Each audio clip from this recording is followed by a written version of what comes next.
ஒரு நாகரீக அரசியல் தலைவர் திரு எடப்பாடி பழனிசாமி அவர்கள். அவருக்கு இன்றைக்கி பிறந்த நாள். அவரை வாழ்த்துறதுக்கு எனக்கு வயதில்லை, அதனால் நான் வணங்குகிறேன்.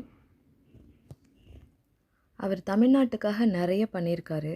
அது ஏன் இந்த மக்களுக்கு இன்னும் புரியலன்னு எனக்கு தெரியல.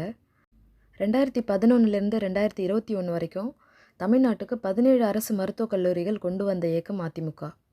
அது மட்டும் இல்லாமல் 68 arts and science college, 21 polytechnic college, 4 வேளாண் கல்லூரிகள், 4 பொறியியல் கல்லூரிகள், 7 சட்டக்கல்லூரிகள், 5 கால்நடை மருத்துவக் கல்லூரிகள், இப்படி நிறைய. அது மட்டும் இல்லாமல் அம்மா திட்டம், அம்மா உணவகம், தாலிக்கு தங்கம், மகளிருக்கு அம்மா ஸ்கூட்டி திட்டம், இப்படி மக்களுக்காக பார்த்து பார்த்து செஞ்சவருக்காக நீங்கள் என்னங்க பண்ணீங்க? தன் கூட இருக்கிறவங்களே முதுகில் குத்தும்போது அவரால் என்ன பண்ண முடியும்? புதிய தலைவரை வரவேற்பதில் மகிழ்ச்சி. அதற்காக அனைத்திந்திய அண்ணா திராவிட கழகத்தை உடைக்காதீர்கள். என்னை போன்ற பலரது வேண்டுகோள் இது. மக்கள் நலம் சார்ந்த இயக்கம் அனைத்திந்திய அண்ணா திராவிட முன்னேற்ற கழகம் மட்டுமே. சிந்தித்து செயல்படுங்கள்.